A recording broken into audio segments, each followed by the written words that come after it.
Hello everyone, very welcome to our channel study PYQ and this is Satyam Parmar. स्वागत है आप सभी का आपके अपने यूट्यूब चैनल स्टडी पीवाईक्यू पर। यहाँ पे अपन लोग डिस्कस करेंगे ज्योग्राफी की एनसीईआरटी बुक्स को। जो अपन लोग के पॉइंट्स इंपॉर्टेंट हैं उनको यहाँ पे कंप्लीट करेंगे। शुरुआत करेंगे 6 क्लास से और एंड करेंगे 12th क्लास तक, यानी कि 6 से लेकर के 12 तक की जितनी भी किताबें उनको अपन लोग 3 से 4 घंटे में कंप्लीट कर लेंगे। चलिए शुरू करते हैं आज का अपना ये पहला सेशन, जिसमें पृथ्वी हमारा आवास क्लास 6 है। सौरमंडल में पृथ्वी अपन लोग पहला चैप्टर इसमें पढ़ते हैं। और हाँ, इसमें बहुत ज़्यादा समझाने की ज़रूरत नहीं है, सिर्फ आप लोग इन पॉइंट्स को पढ़ते जाओगे, आप लोगों की एनसीईआरटी बुक्स कंप्लीट हो जाएंगी।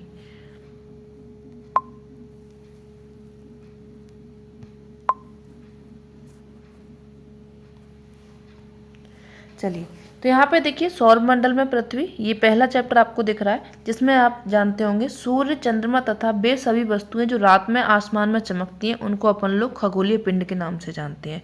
खगोलीय पिंड की विशेषता क्या होती है? इनमें स्वयं की ऊष्मा होती है, प्रकाश होते हैं, इनको आप लोग खगोलीय पिंड कहते हैं। जैसे आप लोग तारे में जानते होंगे सूर्य और तारे, ठीक है। सूर्य भी आपका एक तारा होता है। आगे बढ़िए, आगे बात करेंगे नक्षत्र मंडल की। नक्षत्र मंडल क्या होता है? तो नक्षत्र मंडल होता है तारों का समूह, जिसमें आप लोग अर्सा मेजर को पढ़ते हो, जिनको आप लोग बिग बियर के नाम से जानते हो। दूसरा आपका स्मॉल बियर या फिर सप्तऋषि के नाम से जानते हो। ये भी क्या होता है? अर्सा मेजर का ही भाग होता है। फिर आप लोग नेक्स्ट पढ़ते हो ध्रुव तारे को। ध्रुव तारा क्या होता है और कहाँ पे दिखाई देता है? तो ध्रुव तारा आप लोगों को जब आप खड़े होंगे आसमान में जाइएगा बाहर की तरफ में और उत्तरी दिशा में देखिएगा तो एक तारा आपको हमेशा स्थायी रूप से वहीं पे दिखाई देगा।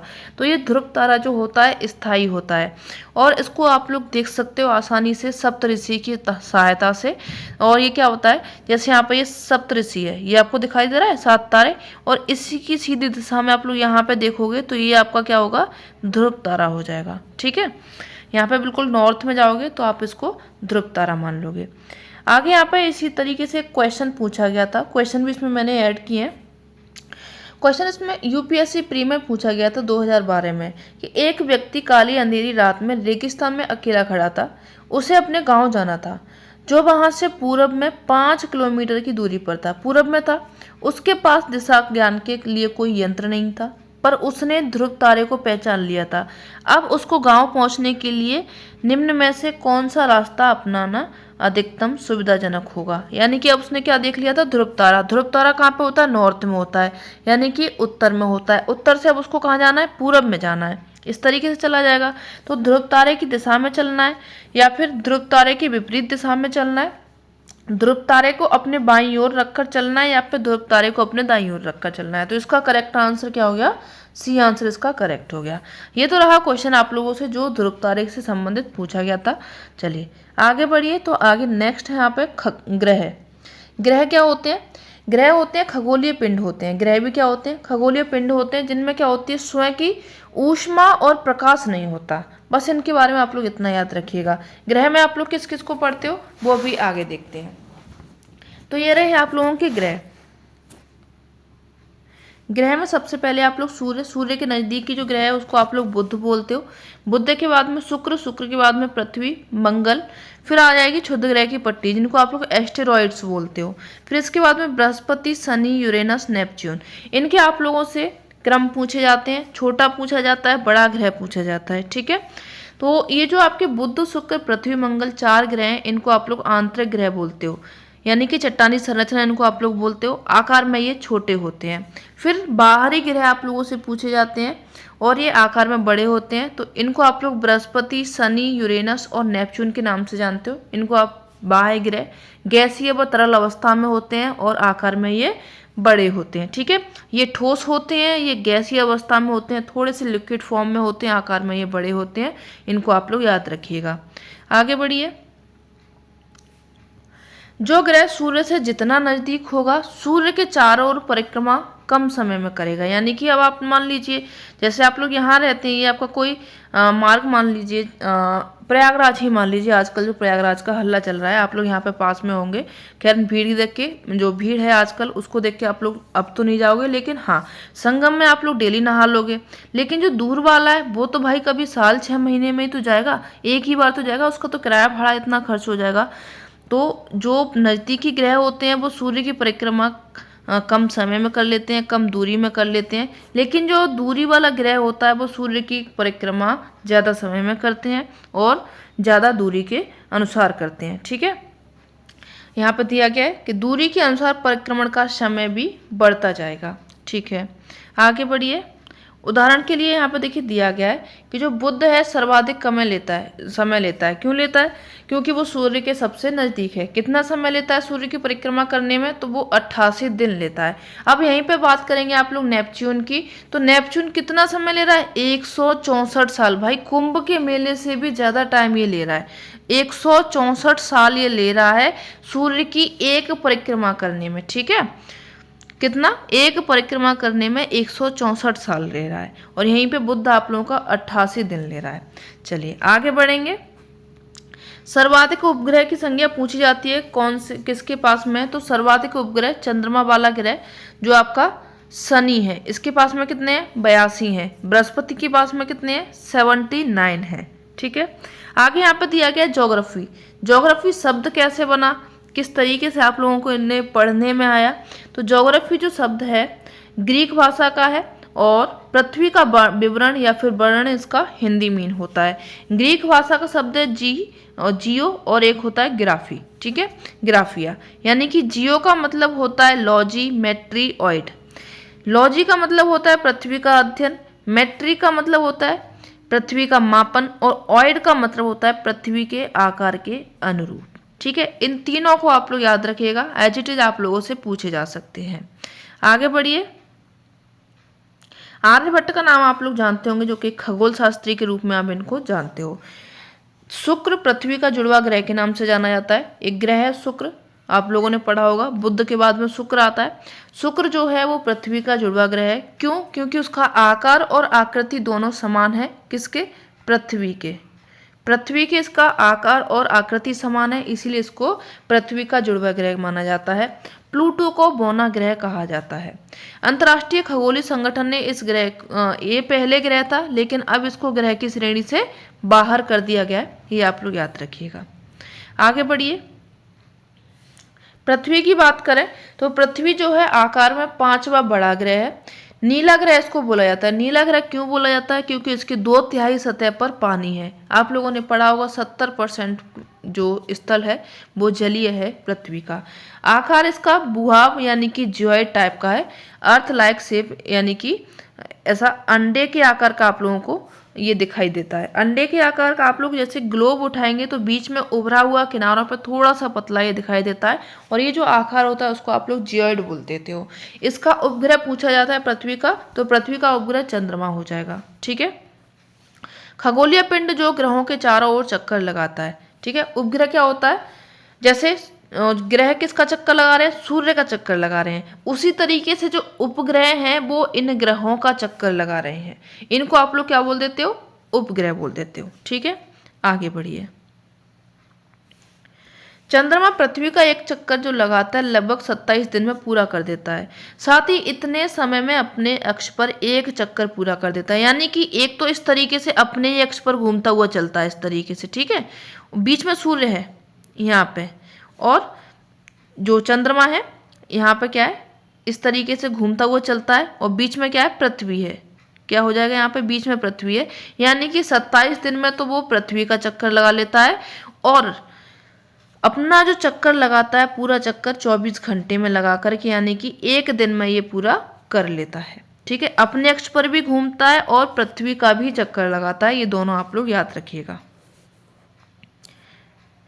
और इसमें दिया गया है कि ये अपने अक्ष पर घूमता है, अपने अक्ष पर घूमता है, जिसके कारण पृथ्वी से हमें चंद्रमा का केवल एक ही भाग दिखाई देता है, दूसरा भाग तो उसका घूमता रहता है।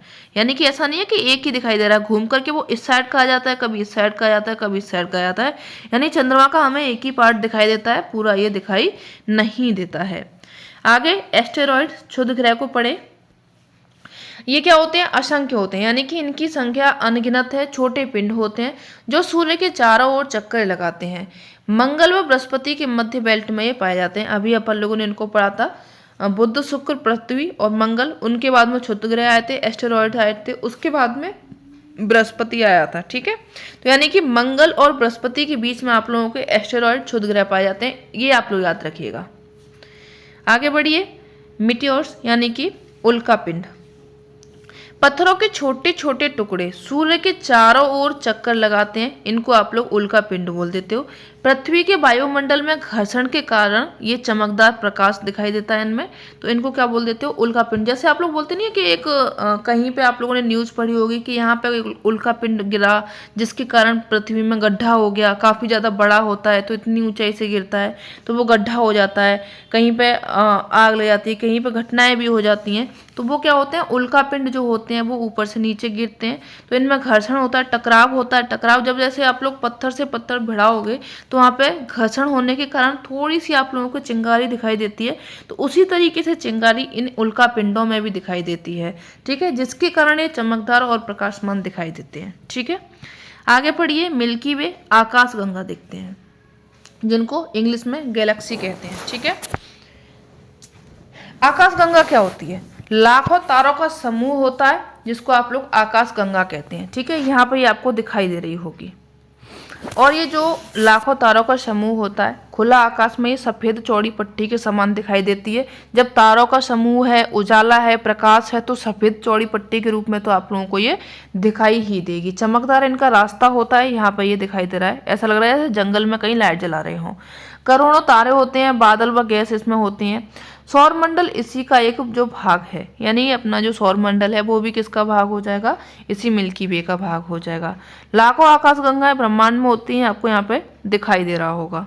ठीक है, जो कि कैसा है, प्रकाशमान है, इनमें सफ़ेद चौड़ी पट्टी के रूप में आपको ये दिखाई दे रहा है। आगे बढ़िए, यहाँ पे देखिए इसने ये समझाया है, इसको भी समझ लीजिए। ब्रह्मांड है, ब्रह्मांड में आपकी आकाश गंगा है। ठीक है, आकाश गंगा में आप लोगों का सौर मंडल है, और सौर मंडल में हमारी पृथ्वी है। बहुत ही अच्छे तरीके से, इजी तरीके से समझाया। कभी आप लोगों से बाई चांस पूछ लिया जाए तो आपको ये इस तरीके से इसका डायग्राम याद रहना चाहिए। आगे बढ़िए, नेक्स्ट यहाँ पे धूमकेतु, पुच्छल तारे, इनको कॉमेट्स बोलते हैं। ये छोटा पिंड होता है जो कि चट्टानों, धूल कणों, हिम और गैसों का बना होता है। धूमकेतु किसका बना होता है, तो छोटा पिंड होता है, ये चट्टानों का, धूल कणों का, हिम का और गैसों का एक मिश्रण होता है, इनका ये बना होता है। ये कूपर बेल्ट नेपच्यून से बाहरी क्षेत्र में होते हैं, यानी कि कूपर बेल्ट कहाँ होते हैं, नेपच्यून के बाहर होता है, वहाँ पे आप लोगों के धूमकेतु कॉमेट्स पाए जाते हैं। सूर्य के पास से गुजरने पर बाहरी परत पिघलकर गैस में बदल जाती है, यानी कि सूर्य के पास से निकलते हैं, जो बाहर की परत होती है, जो ग्रह होते हैं, उसके बाहर से जो पिंड निकलते हैं वो गैस में परिवर्तित होते हैं, उनको आप लोग कॉमेट्स, पुच्छल तारे या फिर धूमकेतु बोल देते हो। ओके, आगे बढ़िए। अब यहाँ पर देखिए क्वेश्चन आप लोगों से क्या पूछा गया था, क्षुद्र ग्रह तथा धूमकेतु के बीच क्या अंतर होता है, ये आपसे पूछा गया है। क्षुद्र ग्रह लघु चट्टानी ग्रहिकाएं प्लेन्टॉइड होते हैं, जबकि धूमकेतु हिमशीतित गैसों से निर्मित होते हैं जिन्हें चट्टानी व धातु पदार्थ आपस में बांधे रखते हैं। क्षुद्र ग्रह अधिकांशतः पृथ्वी और मंगल के मध्य तथा धूमकेतु शुक्र बुध के मध्य पाए जाते हैं। धूमकेतु गोचर दीप्तिमान पुच्छ दर्शाते हैं, जबकि क्षुद्र ग्रह यह नहीं दर्शाते।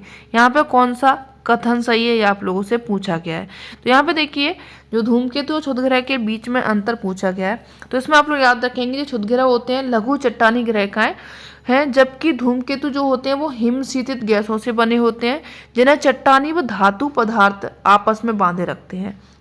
यहाँ पर नेक्स्ट ऑप्शन, धूमकेतु गोचर दीप्तिमान पुच्छ दर्शाते हैं, जबकि क्षुद्र ग्रह यह नहीं करते हैं। ऑप्शन आप लोगों का यहाँ पे बी करेक्ट हो जाएगा। ठीक है, आगे बढ़िए। ऐसा नहीं है कि एनसीईआरटी से आप लोगों को क्वेश्चन नहीं आते हैं, डायरेक्ट क्वेश्चन यहाँ से आते हैं। नेक्स्ट क्वेश्चन है आप लोग, क्वेश्चन दिमाग में आ रहा है। नेक्स्ट आप लोगों का चैप्टर शुरू हो रहा है सेकंड, जिसमें आप लोग ग्लोब को पढ़ोगे। ग्लोब में आप लोग अक्षांश और देशांतर को पढ़ते हो। ठीक है, तो चलिए यहाँ पे अक्ष एक्सिस को जान लेते हैं। पृथ्वी जिस काल्पनिक रेखा पर घूर्णन करती है, ठीक है। अब कोई रेखा आप लोगों को यहाँ पर दिखाई नहीं देगी अगर आप लोग डायरेक्ट आप पृथ्वी को देखोगे, फिर आप उस रेखा को ढूंढोगे कि यहाँ पे वो अक्ष वाली एक्सिस वाली रेखा कहाँ है जहाँ पे पृथ्वी घूम रही है, तो वो आपको नहीं दिखाई देगी। ठीक है, ये हमने सिर्फ मान रखी है। अक्ष का झुकाव जो है 23.5 डिग्री तथा 66.5 डिग्री कोण पर कक्षीय समतल पर इसका झुकाव है। ये जो आपको झुकाव दिख रहा है यहाँ पे, ये कितना है 23.5 डिग्री का, 66.5 डिग्री का यहाँ पे झुकाव है, और ये आप लोगों का एक्सिस है। ठीक है, ये एक्सिस है। अक्ष क्या हो जाएगा, ये जो आपको थोड़ा थोड़ा सा ये कुन्ना टाइप का पॉइंट टाइप का दिख रहा है यहाँ पे आपको, वो आपका अक्ष हो जाएगा। ठीक है, विषुवत व्रत। अब नेक्स्ट आप लोगों का क्या है, विषुवत व्रत। ये भी क्या है, ये वह काल्पनिक रेखा है जो पृथ्वी को 2 बराबर भागों में विभाजित करती है। यानी कि ये आप लोगों की पृथ्वी है। अब यहाँ पे 2 बराबर भागों में इसको बांटना है, आधी आधी करना है। आधी आधी कितने पे करेंगे, 0 डिग्री पे हो जाएगी। अब इससे 90 डिग्री ऊपर, 90 डिग्री नीचे।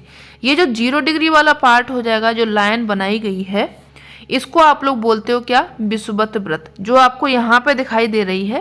क्योंकि अगर यहाँ से आप लोग ऐसे देखोगे तो कहोगे आधी नहीं है, लेकिन ये आपकी यहाँ पे है। ठीक है, लेकिन अपन लोग थोड़ा सा ईजी कर लेते हैं, यहाँ पे दिखा लेते हैं।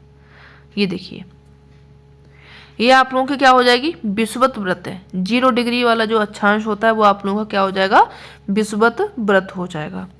आगे बढ़िए, फिर आएंगे आप लोग अक्षांश पर। अक्षांश क्या होती है, समानांतर रेखाएं होती हैं जो कि विषुवत व्रत से ध्रुवों तक स्थिति सभी समानांतर व्रत होते हैं। अब यहाँ पे आप लोगों को ये जो रेखाएं दिख रही हैं इस तरीके से, 20 डिग्री उत्तर, 40 डिग्री उत्तर, 60 डिग्री उत्तर, 80 डिग्री उत्तर, और ये आपका 90 डिग्री, ये जो रेखाएं हैं इनको बोलते हो आप लोग अक्षांश रेखाएं। ठीक है, आगे बढ़िए। पृथ्वी के ताप कटिबंध। पहला आप लोग पढ़ते हो उष्ण कटिबंध। उष्ण कटिबंध में कर्क और मकर रेखा के बीच में। अब कर्क और मकर रेखा क्या है भैया, तो ये आपका विषुवत व्रत हो गया।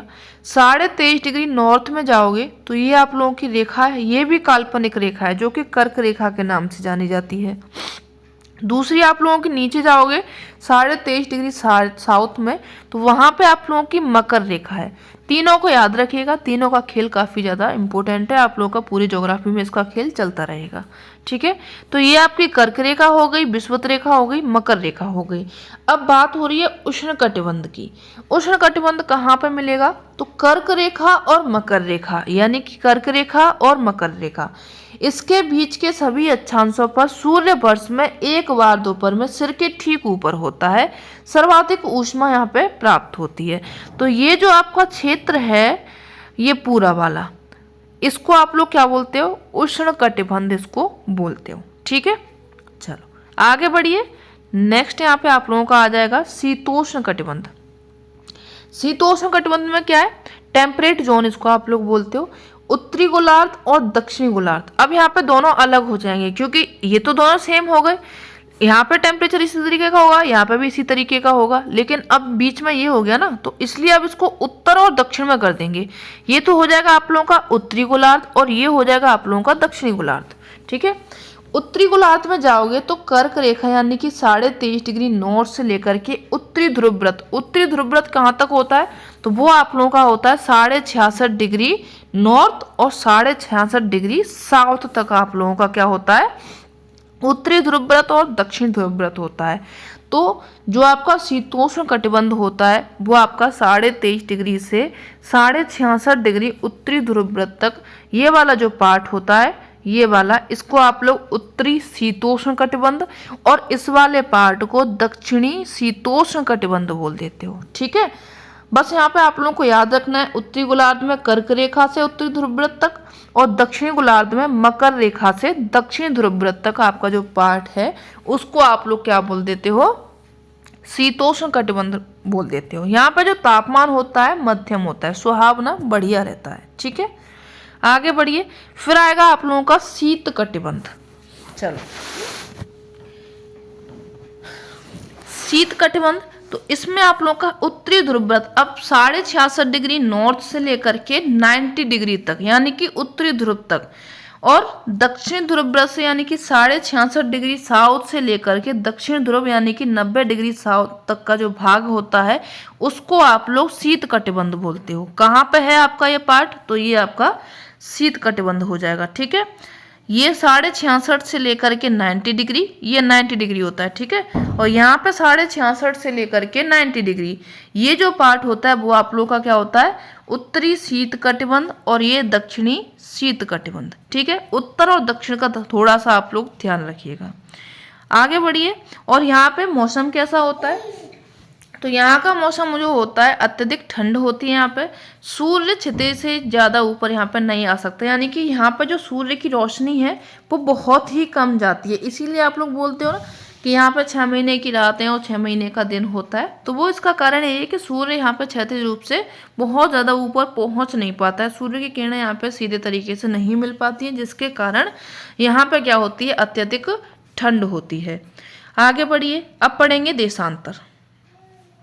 देशांतर लॉन्गिट्यूड। ठीक है, किसी भी स्थान की स्थिति जानने के लिए अक्षांश के साथ साथ आप लोगों को जानकारी किसकी होनी चाहिए, देशांतर की जानकारी होनी चाहिए। देशांतर की जानकारी, अब देशांतर कहाँ पे है भैया, तो अभी आप लोगों ने ग्लोब को पढ़ा जिसमें आपने ये विषुवत रेखा, कर्क रेखा, मकर रेखा, फिर आपकी इस तरीके से लाइनें ग्लोब पर बनी होती हैं। तो ये आपकी लेटी हुई लाइनें होती हैं, लेटीट्यूड इनको बोला जाता है, हिंदी में इनको अक्षांश बोला जाता है। और जो लंबी लाइनें होती हैं इस तरीके से, ठीक है, 1-1 डिग्री पर ये बनाई जाती हैं। तो यहाँ पे जो आपकी लंबी लाइनें होती है इनको बोलते हैं लॉन्गिट्यूड, यानी कि देशांतर रेखाएं बोलती हैं। ज्ञान आप लोगों को अक्षांश का भी होना चाहिए और देशांतर का भी होना चाहिए। ठीक है, तो यहाँ पर देखिए उदाहरण के लिए दिया गया है कि जो देशांतर है इसकी जानकारी क्यों होनी चाहिए।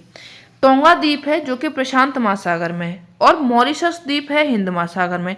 एक ही अक्षांश पर है, 20 डिग्री दक्षिण अक्षांश पर है, लेकिन इनकी सही स्थिति हेतु देशांतर का ज्ञान हमें जानना होगा। ठीक है, ये आपका टोंगा द्वीप हो जाएगा, यहाँ पे मॉरिशस हो जाएगा। अगर इस तरीके से देखोगे आप लोग तो आपका क्या हो जाएगा, 20 डिग्री दक्षिण अक्षांश है, लेकिन यहाँ पे जो अंतर आएगा आपका वो किस में आ जाएगा, देशांतर रेखाओं में इसमें अंतर आएगा। इसीलिए हमें क्या होता है, देशांतर रेखा का और अक्षांश रेखा का दोनों की जानकारी होनी चाहिए। आगे बढ़िए, तो देशांतर रेखा क्या है इसको जाने। देशांतर रेखा वह काल्पनिक रेखा है जो कि उत्तरी व दक्षिणी ध्रुव को मिलाती है, यानी कि ये आपका उत्तरी और ये आपका दक्षिणी इस तरीके से आएगी, फिर यहाँ पे आएगी, फिर यहाँ पे आएगी, फिर यहाँ पे आएगी, फिर यहाँ पे आएगी, फिर इस तरीके से आएगी। तो ये आपकी कौन सी रेखाएं हो जाएंगी, ये आपकी देशांतर रेखाएं हो जाएंगी। यानी कि उत्तरी ध्रुव से लेकर के दक्षिण ध्रुव को मिलाने वाली जो रेखाएं होती हैं उनको आप लोग क्या बोलते हो, देशांतर रेखाएं बोलते हो। देशांतर के बीच की दूरी को अंशों में मापा जाता है तथा प्रत्येक अंश जो होते हैं डिग्री को मिनटों में मापा जाता है। ठीक है, मिनटों को सेकेंड में मापा जाता है, तो ये आप लोग थोड़ा सा याद रखिएगा। ये अर्धवृत्त होता है। अर्धवृत्त कैसे होता है, अभी अपन लोगों ने बना के देखा था।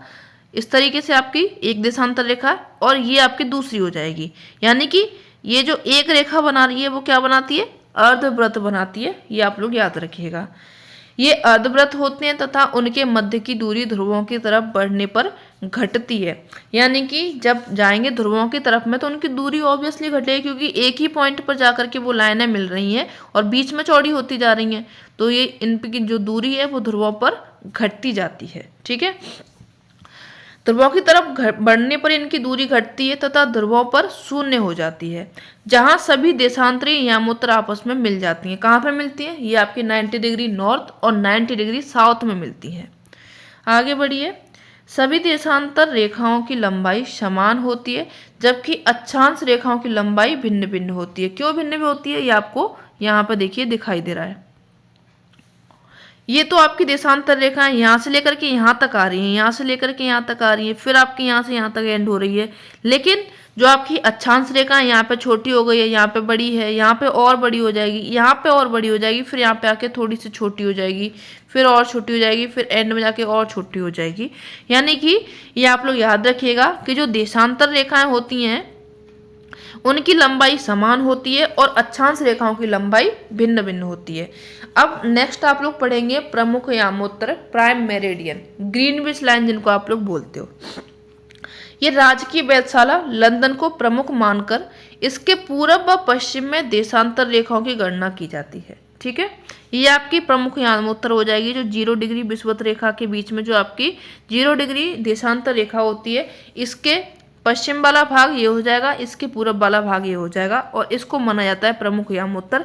यहाँ से ही अपने समय की गणना की जाती है। ठीक है, 180 डिग्री पूरब व पश्चिम देशांतर एक ही रेखा पर स्थित है, अंतर्राष्ट्रीय तिथि रेखा ये मानी जाती है।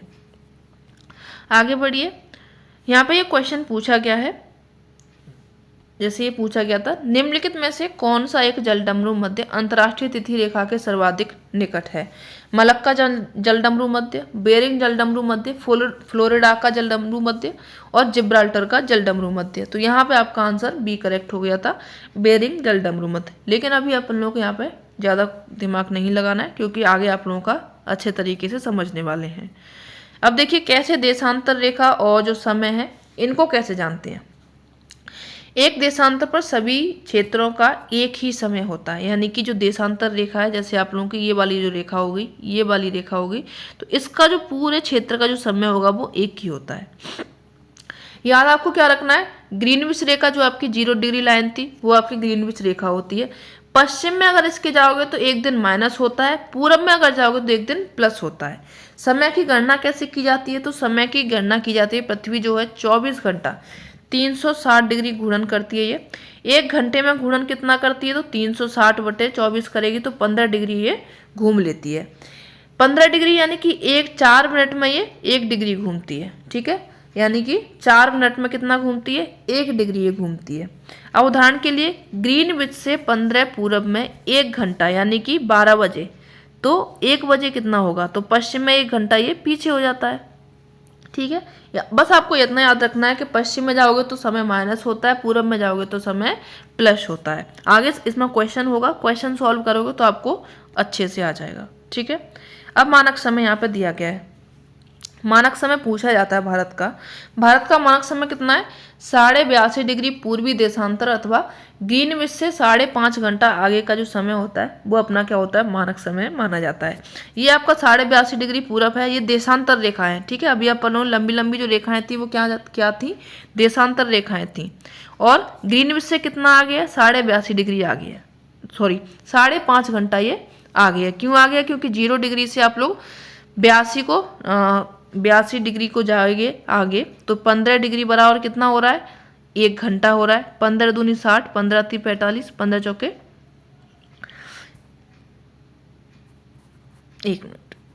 चलिए, तो 15 × 6 = 90 होते हैं, लेकिन 90 पूरा नहीं हो रहा है क्योंकि 82.5 डिग्री रह रहा है, इसीलिए यहाँ पे जो समय कितना होता है, ये ग्रीनविच से 5.5 घंटे आगे होता है। आगे क्यों होता है, क्योंकि जो हमारा भारत है वो पूरब में है। कहाँ पे है, ये पूरब में है, इसीलिए हमारा जो समय होता है ग्रीनविच से 5.5 घंटे आगे होता है। ठीक है, आगे बढ़िए। ये IAS प्री में आप लोगों का क्वेश्चन पूछा गया था, अलग अलग ऋतुओं में दिन समय और रात्रि समय के विस्तार में विभिन्न किस कारण से होती हैं। पृथ्वी का अपने अक्ष पर घूर्णन होता है, पृथ्वी का सूर्य के चारों ओर दीर्घवृत्त रीति से परिक्रमण होता है, स्थान की अक्षांशीय स्थिति या फिर पृथ्वी का नत अक्ष पर परिक्रमण। तो यहाँ पे पूछा गया है अलग अलग ऋतुओं में दिन समय और रात्रि के समय में विस्तार में विभिन्नताएं होती हैं, वो किस कारण होती हैं। तो इसमें आप लोग याद रखेंगे पृथ्वी का नत अक्ष पर परिक्रमण होता है, उसके कारण यहाँ पे विभिन्नताएं आपको देखने को मिलती हैं। आगे बढ़िए, नेक्स्ट क्वेश्चन है, आप लोगों का क्वेश्चन फिर से आ रहा है दिमाग में।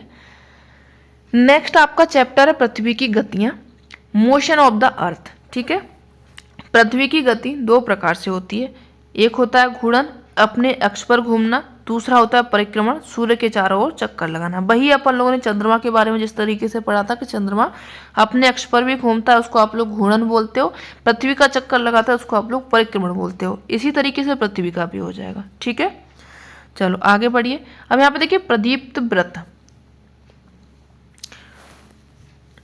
सर्कल ऑफ इल्यूमिनेशन, दिन व रात को विभाजित करने वाला जो व्रत होता है उसको आप लोग प्रदीप्त व्रत बोल देते हो। ये आपका जैसे उत्तरी ध्रुव दक्षिण ध्रुव, इस साइड का जो पार्ट है वो अंधेरे में, इस साइड का पार्ट आप लोग का उजाले में।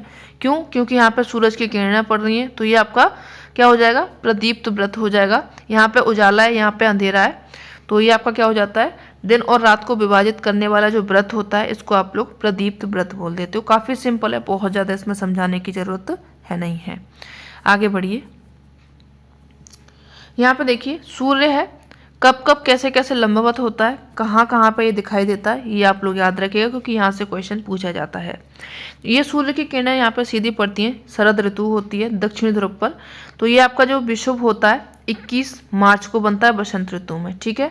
फिर सूरज की किरणें यहाँ पे लंबवत पड़ती हैं, तो वो आपका टाइम जो होता है 21 जून का होता है। उत्तरी गोलार्ध में ग्रीष्म ऋतु होती है, दक्षिणी गोलार्ध में यहाँ पे शीत ऋतु होती है। क्यों होती है? क्योंकि यहाँ पे जो सूरज की किरणें हैं शीत ऋतु में नहीं पहुंचती हैं।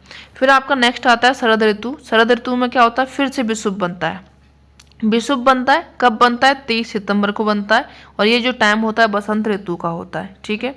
फिर नेक्स्ट जो सूरज की किरणें सीधी पड़ती हैं वो आप लोगों के उत्तरी गोलार्ध में, यहाँ पर दक्षिणी गोलार्ध में ग्रीष्म ऋतु होती है और उत्तरी गोलार्ध में शीत ऋतु होती है। 22 दिसंबर का ये टाइम होता है, ठीक है। चारों डेट को आप लोग याद रखिएगा, कब कब सूरज की किरणें लंबवत पड़ रही हैं सूर्य पृथ्वी पर, जिसके कारण विषुव कब बन रहा है तो आप लोग याद रखिएगा, ठीक है। 22 एक तो आपका 21 मार्च को विषुव बनता है और एक आपका 23 सितंबर को विषुव बनता है। आगे बढ़िए, अब एक पढ़ेंगे यहाँ पे उत्तरी अयनांत समर सोलिस्टिक।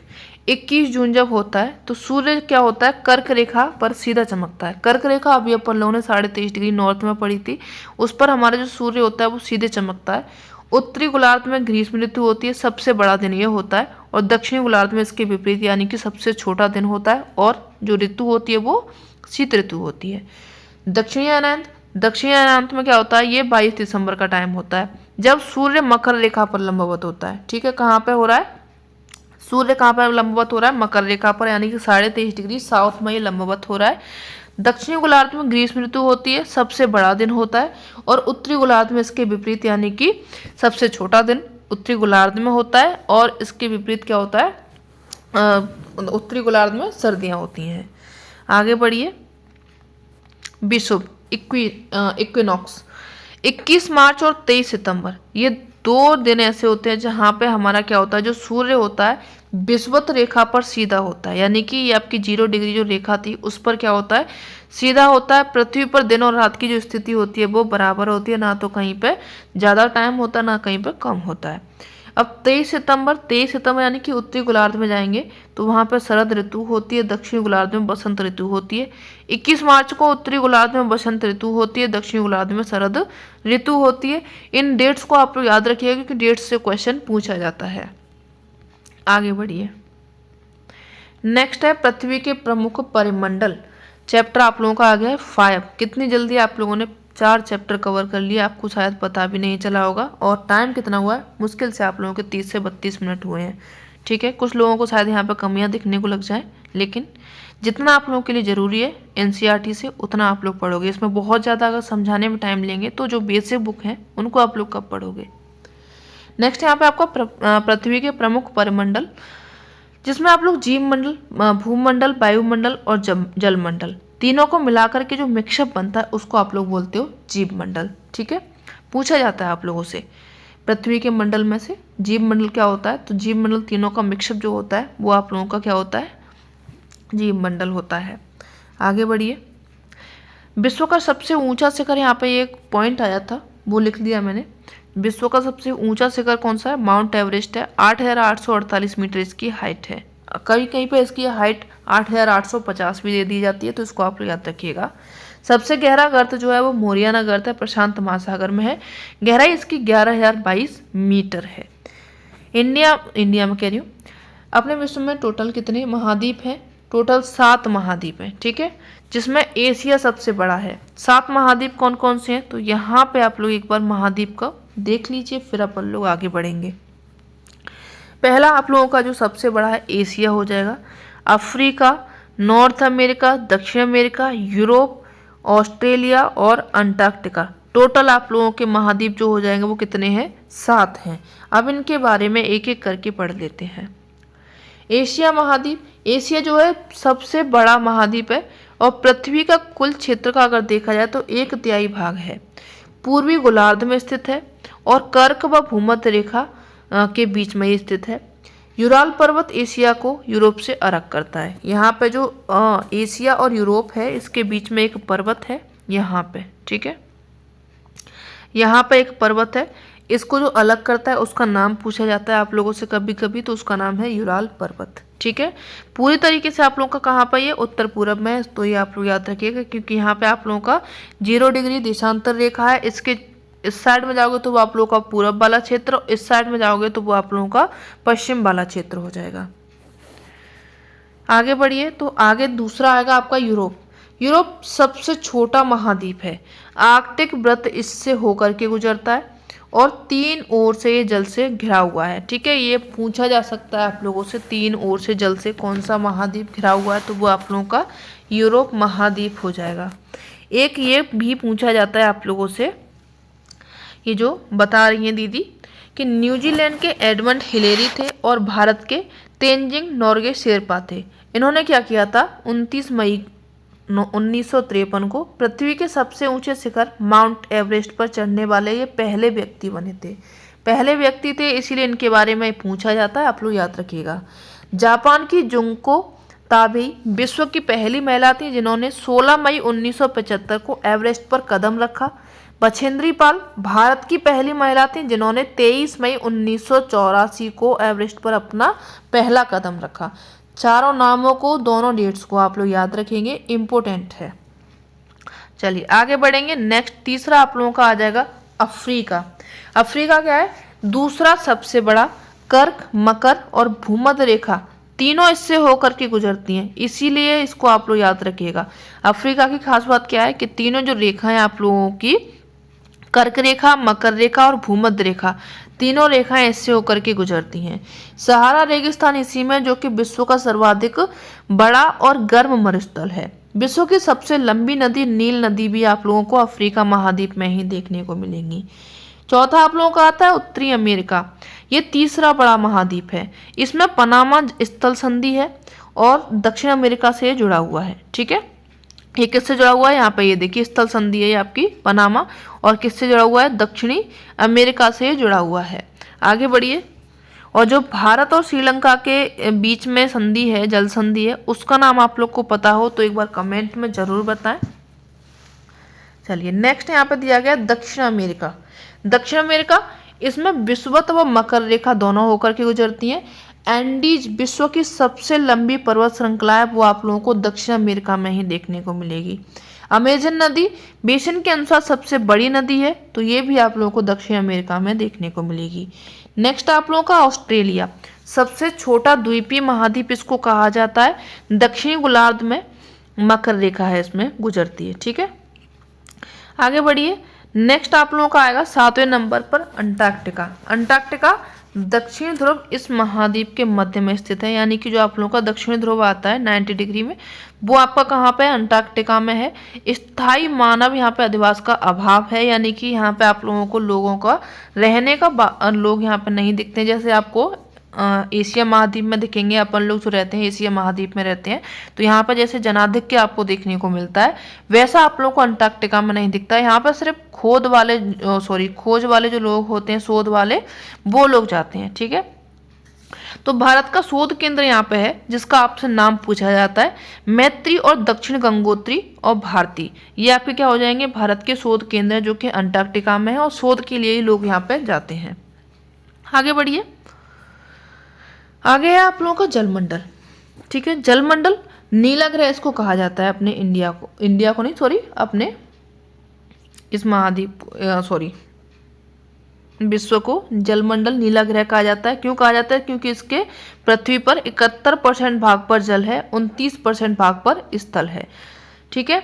अब इसमें भी क्या है, 97% भाग पर महासागर है, 3% भाग पर क्या है, बर्फ हिमनद, भूमिगत जल है, बाष्प है, और जो पीने योग्य पानी है अलावर जल है, जिसमें आप लोग पी सकते हो पानी, वो कितना है 0.039% जो पानी है वो आपका केवल पीने योग्य है। यानी कि 100 में से 97% भाग कितना है, वो आप लोगों का महासागर है, पूरा लवणीय जल होता है, उसको आप लोग पी नहीं सकते हो। और 3% जो पीने योग्य पानी है उसमें से भी आपका बर्फ है, भूमिगत जल है, बाष्प है, ठीक है। आप लोग पी कहाँ से सकते हो, तो वो आपका पानी इतना है। ये रेशियो आप लोग थोड़ा सा डेटा जो दिया गया है इसको याद रखिएगा, कभी कभी पूछ लिया जाता है। आगे बढ़िए, अब पढ़ेंगे महासागर को। महासागर में सबसे पहले आएगा आप लोगों का प्रशांत महासागर। प्रशांत महासागर में पृथ्वी का 1/3 भाग ये होता है, लगभग ये वृत्ताकार है। मोरियाना गर्त इसी में यहाँ पर अपन लोगों ने पढ़ा था। दूसरा आएगा आपका अटलांटिक महासागर। दूसरा सबसे बड़ा भाग है, एस आकार का ये होता है। दंतुरित तटरेखा होती है, दंतुरित यानी किस तरीके से होती है, कटी फटी इसकी तटरेखाएं होती हैं। प्राकृतिक पोताश्रय बंदरगाह यहाँ पे व्यापार की दृष्टि से सबसे व्यस्त महासागर ये है। अब जब यहाँ पे ये तंत्रित बन जाता है तो ये जो भाग होता है यहाँ पे पानी नहीं पहुँच पाता, तो ये क्या बन जाते हैं, पोर्ट बन जाते हैं, पोताश्रय बन जाते हैं, जो कि प्राकृतिक बोले जाते हैं, क्योंकि ना तो ये हमारे द्वारा बनाए गए ना किसी इंजीनियर के द्वारा बनाए गए। तो ये किसके द्वारा बनाए गए, प्रकृति के द्वारा। महासागर ने खुद से ये बना दिए हैं, तो ये क्या होते हैं, आपके प्राकृतिक होते हैं। फिर आएगा आपका हिंद महासागर। इसका नाम जो पड़ा है भारत के नाम पर पड़ा है, ठीक है। क्यों पड़ा है, क्योंकि आपने देखा होगा जो भारत की स्थिति है, बहुत ज़्यादा जो भारत का पार्ट है वो आपको हिंद महासागर में देखने को मिलेगा, वैसा किसी और देश का यहाँ पे नहीं है।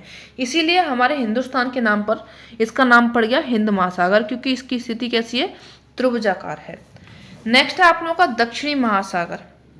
दक्षिणी महासागर में आपका अंटार्कटिक महाद्वीप के चारों ओर का जो महासागर है उसको आप लोग दक्षिण महासागर बोल देते हो। आर्कटिक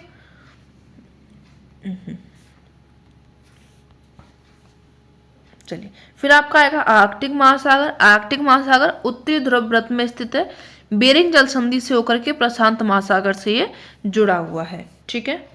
चलो आगे बढ़िए, अब पढ़ेंगे वायुमंडल को। वायुमंडल 1600 किलोमीटर ऊंचाई तक फैला हुआ वायुमंडल को घटकों, तापमान आदि के आधार पर 5 परतों में बांटा गया है। 5 परतें कौन कौन सी हैं, इनमें आप लोग पढ़ोगे क्षोभ मंडल, समताप मंडल, मध्यम मंडल, आयन मंडल और बहिर्मंडल, ठीक है। क्षोभ मंडल, समताप मंडल, मध्यम मंडल, आयन मंडल और बहिर्मंडल, ये आपकी क्या हो जाएंगी, 5 परतें हो जाएंगी। 0 से लेकर के 1600 किलोमीटर इनकी हाइट हो जाएगी, ठीक है। ऊंचाई के हिसाब से और घनत्व व तापमान में इनमें कमी होती जाती है। जैसे जैसे ऊंचाई बढ़ती जाएगी इनका घनत्व और तापमान जो होगा वो कम होता जाएगा। पहाड़ों पर पर्वतारोहियों को सांस लेने में कठिनाई आती है। जब जब ऊंचाई बढ़ती जाती है तो जो पर्वतारोही होते हैं उनको सांस लेने में कठिनाई आती है, इसलिए अपने साथ में वो ऑक्सीजन सिलेंडर लेकर के जाते हैं, ठीक है। हर कोई नहीं पर्वत पर चढ़ जाता, माउंट एवरेस्ट पर ऐसे तो सब लोग चले जाते, इसीलिए उनको गवर्नमेंट बहुत सुरक्षा के साथ में भेजती है।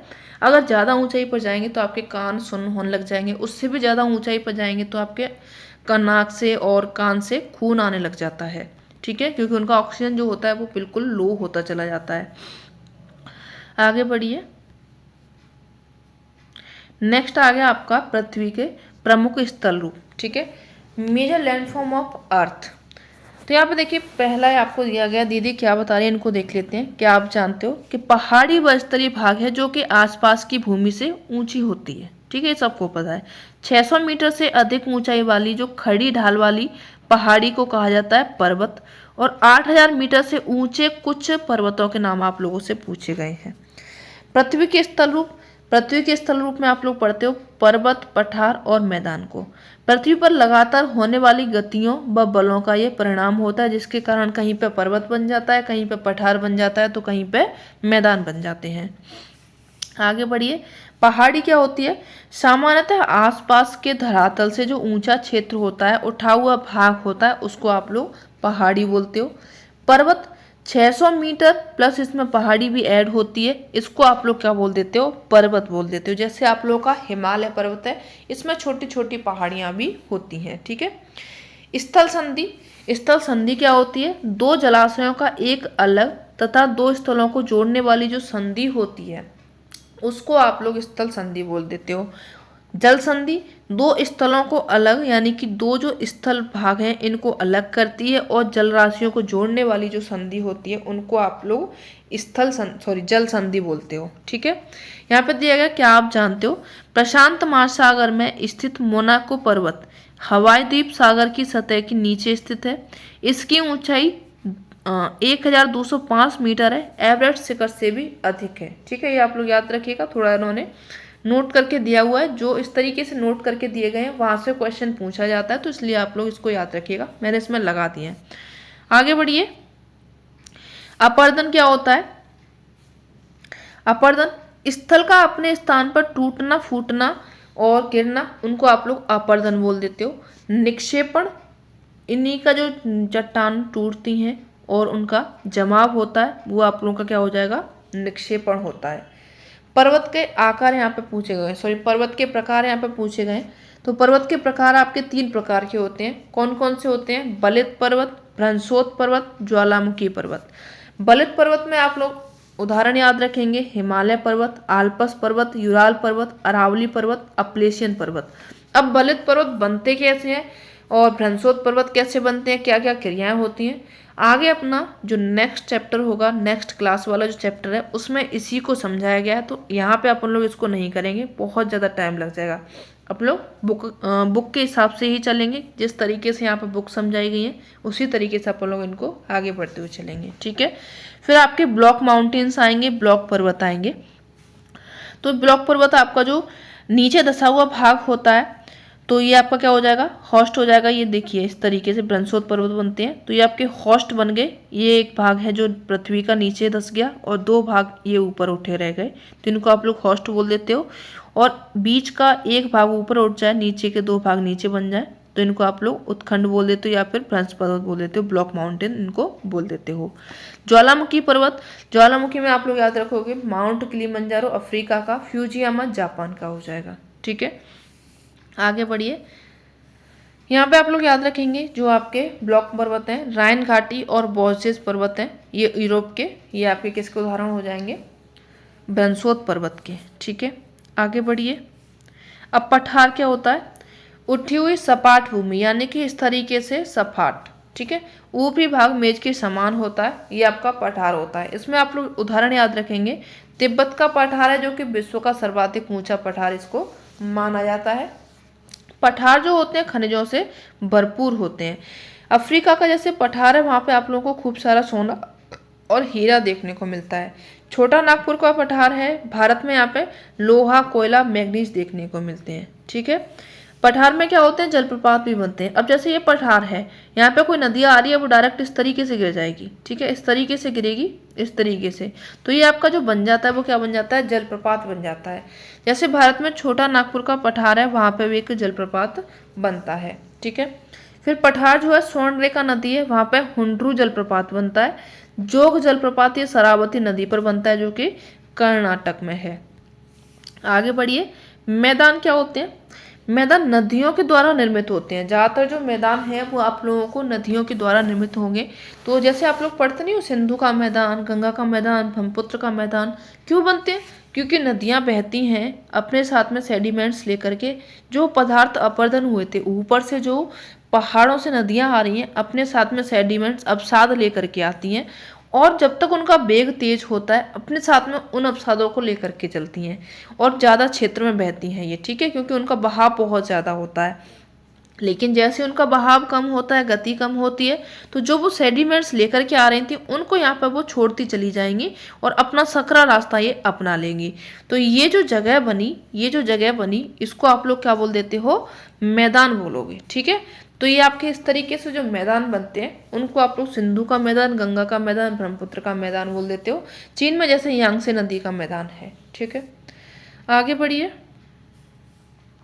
स्थल रूप, बल्लोग, प्रकृति व मानव अधिवास तथा सामाजिक आर्थिक परतंत्र, ठीक है। स्थल रूप और लोग यहाँ पे क्या होता है? उनकी प्रकृति कैसी है, मानव अधिवास किस प्रकार के बनाए गए हैं, उनका सामाजिक आर्थिक पारतंत्र किस तरीके से चलता है, पूरा डिटेल में इनको जानते हैं तो वो आप लोग का स्थल रूप और वहाँ के लोगों को पहचान लेते हो।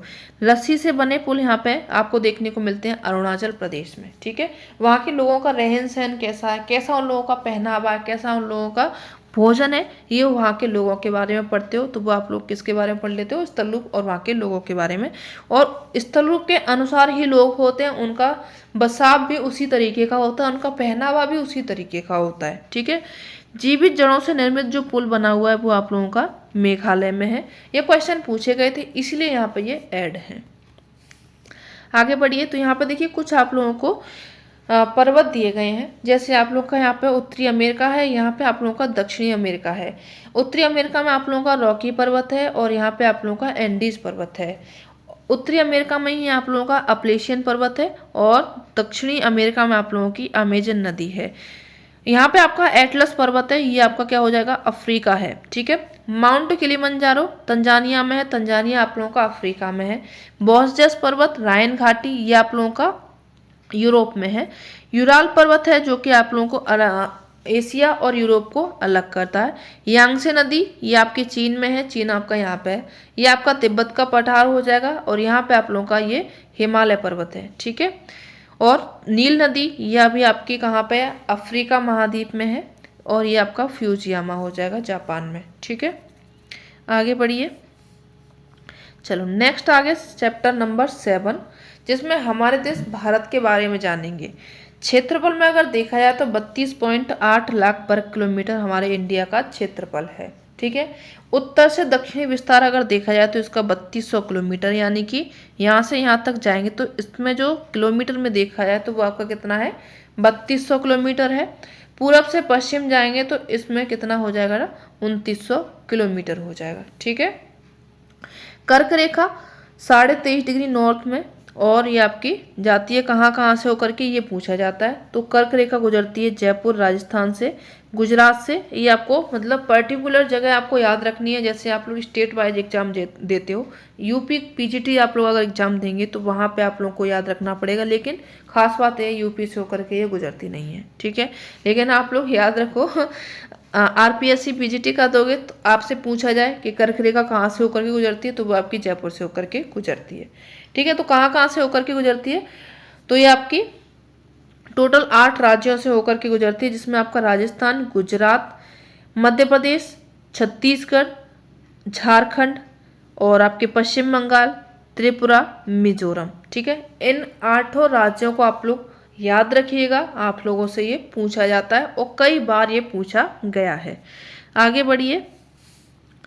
भारत का भौतिक विभाजन देखा जाए, यहाँ पर थोड़ा सा इसको पढ़ लीजिए। प्रायद्वीप दिया गया है। प्रायद्वीप क्या होता है, स्थल का वह भाग जो 3 तरफ से जल से घिरा होता है। तो आपका जो इंडिया का ये पार्ट जो होता है, इसको आप लोग प्रायद्वीप भारत क्यों बोलते हो, क्योंकि ये 3 तरफ जल से घिरा हुआ है, इसीलिए इसको आप लोग क्या बोल देते हो, प्रायद्वीप भारत बोलते हो। जल में कहाँ से घिरा हुआ है, तो एक तरफ आप लोगों का अरब सागर, दूसरी तरफ आप लोगों का बंगाल की खाड़ी, तीसरी तरफ आप लोगों का हिंद महासागर है। ठीक है। भारत का भौतिक विभाजन देखा जाए तो उत्तरी पर्वत श्रृंखला में आपका हिमालय है। उत्तरी मैदान सिंधु का मैदान, गंगा का मैदान, ब्रह्मपुत्र का मैदान, तीनों मिलकर के मैदान बनाती हैं, जिसको आप लोग उत्तरी मैदान के नाम से जानते हो। फिर आपके तटीय मैदान बनते हैं। तटीय मैदान जो आपके ये जो कोस्टल लाइन होते हैं, ये जो मैदान होते हैं, इनको आप लोग तटीय मैदान बोलते हो। ठीक है। महान मरुस्थल आपका थार का मरुस्थल है। राजस्थान वाले एरिया में जाओगे, यहाँ पे आप लोग जाओगे राजस्थान वाले क्षेत्र में, तो वहाँ पे आपका थार का मरुस्थल देखने को मिलेगा। फिर पूर्व और पश्चिम घाट हो जाएंगे। यहाँ पे जो आपके ये पूर्वी घाट यहाँ पे आपका पश्चिमी घाट और यहाँ पे आपका पूर्वी घाट हो जाएगा। फिर आपके द्वीप हो जाएंगे। द्वीप में आप लोग अंडमान निकोबार और लक्षद्वीप को याद रखते हो। फिर आपके दक्षिणी पठार हो जाएंगे, जिसमें आप लोग प्रायद्वीप पठार को याद रखते हो। ठीक है। ये वाला जो क्षेत्र हो जाएगा।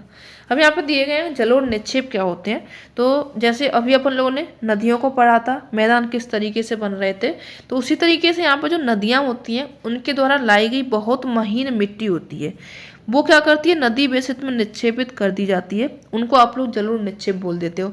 और ये जो जलोढ़ निक्षेप होते हैं, नई नई जो मिट्टी लाई जाती है, काफ़ी ज़्यादा उपजाऊ होती है। इसीलिए अपना जो उत्तरी भारत का जो मैदान है, जैसे गंगा का मैदान है, सिंधु का है, ये काफ़ी ज़्यादा उपजाऊ क्षेत्र है। इसीलिए आपको यहाँ पर जनसंख्या भी बहुत ज़्यादा देखने को मिलती है। सहायक नदी क्या होती है, सहायक नदी जैसे ये गंगा है, अब यहाँ से आकर के इसमें यमुना मिल जाती है। ठीक है। गंगा नदी बड़ी है और यमुना इसकी छोटी नदी है। तो ये जो यमुना इसकी नदी बनी, वो कैसी हो जाएगी, यमुना नदी इसकी सहायक नदी हो जाएगी। ठीक है। तो यहाँ पर जो सहायक नदी होती है, एक नदी या फिर सरता जो कि मुख्य नदी में किसी भी तरफ से आकर के मिलती है, चाहे इधर से मिल जाए चाहे इधर से मिल जाए। ठीक है। जैसे यहाँ पर चंबल, केन, बेतवा मिलती है, यमुना मिलती है और ये आपकी गंगा जा रही है। ठीक है। यहाँ पे गोमती, गंडक, घाघरा, कोसी, कई सारी नदियाँ आकर के यमुना गंगा में मिल जाती हैं। तो ये सभी नदियाँ जो होती हैं वो उस मेन नदी गंगा की क्या होती है, ट्रिब्यूटरीज होती हैं, सहायक नदियाँ होती हैं। ठीक हो। आगे बढ़िए।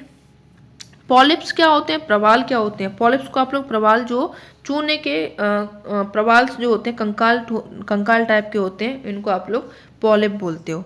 अब यहाँ पे दिए गए हैं, क्या आप जानते हो, गंगा एवं ब्रह्मपुत्र नदियां विश्व के सबसे बड़े डेल्टा का निर्माण करती है, जिन्हें सुंदरबन का डेल्टा कहते हैं। ठीक है, डेल्टा क्या होता है, अब जैसे ये नदियां बह रही हैं, ऊपर से आ रही हैं, इनका वेग खूब तेज है, नीचे जा रही है मैदानी क्षेत्रों में, अब इनका वेग कम हो जाएगा। वेग कम हो जाएगा, यहाँ पे अपने सेडिमेंट्स का जमाव कर देंगी, यहाँ पे ये जमाव कर देंगी। अब इनका क्या होगा, इस क्षेत्र में यहाँ से थोड़ा सा पानी यहाँ पे चला जाएगा, थोड़ा सा यहाँ पे चला जाएगा, थोड़ा सा यहाँ पे चला जाएगा, थोड़ा सा यहाँ पे चला जाएगा। एक ही नदी के कई सारे इस तरीके से बट गए, त्रिभुजाकार हो गए, तो ये जो आपका रूप बनता है, इसको नाम दिया गया है डेल्टा। ठीक है, त्रिभुजाकार रूप बना, इसको नाम क्या दिया गया, डेल्टा। ठीक है, जो कि नदी के मुहाने पर बनता है। मुहाना कहाँ पर, तो मुहाना कहाँ पे होता है, जैसे ये समुद्र है और यहाँ पे ये डेल्टा बन गया, अब समुद्र में चली जाएगी नदियाँ, तो ये वाला जो क्षेत्र होता है, इसको आप लोग मुहाना बोलते हो। जहाँ नदियाँ समुद्र में प्रवेश करती हैं, उस जगह को नदी का मुहाना कहते हैं। ठीक है, आगे बढ़िए। आगे यहाँ पे आप लोग बात करेंगे भारत को। भारत में जलवायु, वनस्पति और वन्य प्राणी की।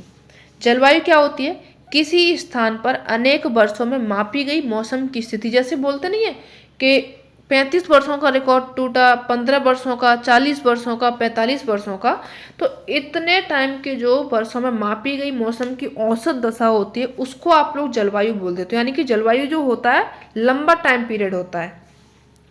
भारत की जलवायु मानसूनी है। अपने इंडिया की जलवायु किस तरीके की है, मानसूनी जलवायु, उष्णकटिबंधीय अपना ये क्षेत्र में आता है। पवनों की ऋतुओं के अनुसार इसमें परिवर्तन होता रहता है।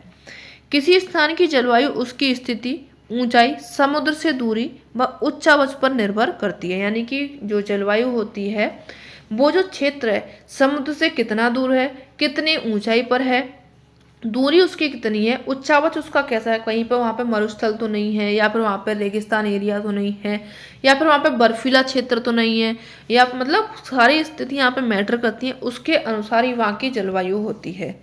अब कैसे होती है, तो आगे देखिए। जैसे यहाँ पे दिया गया तटीय क्षेत्र। तटीय क्षेत्र में आप लोग ले लेंगे मुंबई और कोलकाता को। अब तटीय क्षेत्र जो होते हैं वो समुद्र के नज़दीक होते हैं, तो यहाँ पे मध्यम और सम जलवायु होती है। मरुस्थल, मरुस्थल में यहाँ पे आपको गर्म जलवायु देख सकते हैं, यहाँ पे आप ठंडी भी जलवायु देख सकते हैं। मरुस्थल दोनों तरीके के होते हैं, एक आपका शीत मरुस्थल होता है, दूसरा आप लोगों का गर्म मरुस्थल होता है। जैसे राजस्थान है, राजस्थान में जैसलमेर और बाड़मेर, यहाँ पे आप लोगों को बहुत ही कम वर्षा नाम मात्र को देखने को मिलती है, और वहीं पे आप लोगों की अत्यधिक वर्षा होती है चेरापूंजी में, मौसिनराम में। ठीक है, ऊंचाई पर स्थिति, जैसे आपका द्रास है, कारगिल है, ये आपका लद्दाख में है।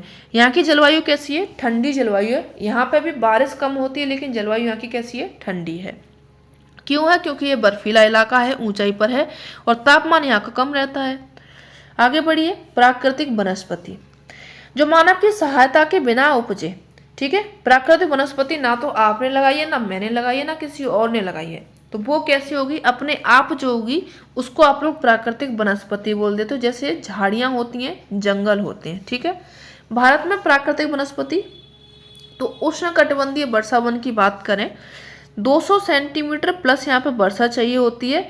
घने इन पे बितान होते हैं, यानी कि काफ़ी घनी इनकी लताएं होती हैं, बहुत घने जंगल होते हैं।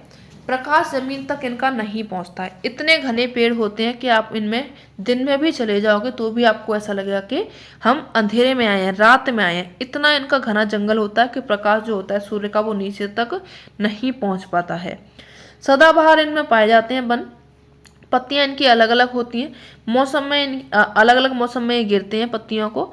यानी कि जो जैसे अब पतझड़ का सीजन आता है, तो अपने यहाँ के जो पेड़ हैं वो सभी की पत्तियां एक साथ जैसे आपको देखने को मिलती हैं, गिर जाती हैं, डूडे टाइप के ये पेड़ हो जाते हैं। लेकिन जो सदाबहार वन होते हैं, उनकी अलग अलग मौसम में अलग अलग पेड़ की पत्तियां गिरती हैं। चौड़ी पत्ती वाले वर्षा वन यहाँ पे पाए जाते हैं।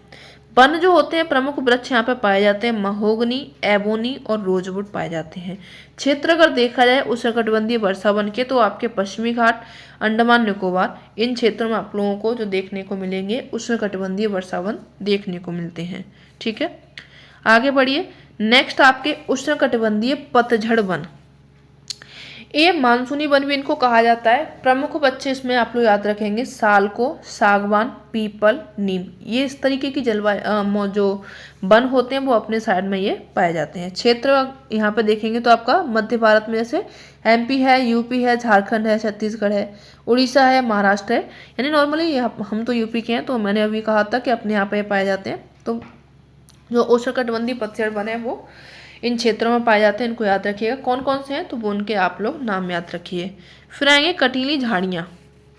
कटीली झाड़ियाँ जैसे वनस्पति में आप लोग याद रखेंगे कैक्टस, खैर, बबूल, कीकर। इनमें पानी की बहुत कम मात्रा होती है। ज़्यादातर पानी को अपने जड़ों में सींच के रखते हैं और बहुत कम पानी वाले क्षेत्र में आपको ये देखने को मिलते हैं। यानी कि यहाँ पे दिया गया है शुष्क क्षेत्र में, जैसे आपका राजस्थान है, पंजाब है, हरियाणा है, इनमें पानी की बहुत कमी होती है। ठीक है।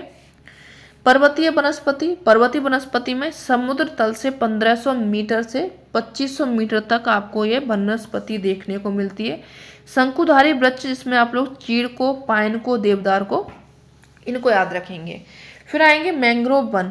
मैंग्रोव वन पश्चिम बंगाल के सुंदरबन तथा अंडमान और निकोबार द्वीप समूह आपके क्या हो जाएंगे, मैंग्रोव वन हो जाएंगे। ये आपको मैंग्रोव दिखाई दे रहे होंगे। ठीक है। आगे वन्य प्राणी।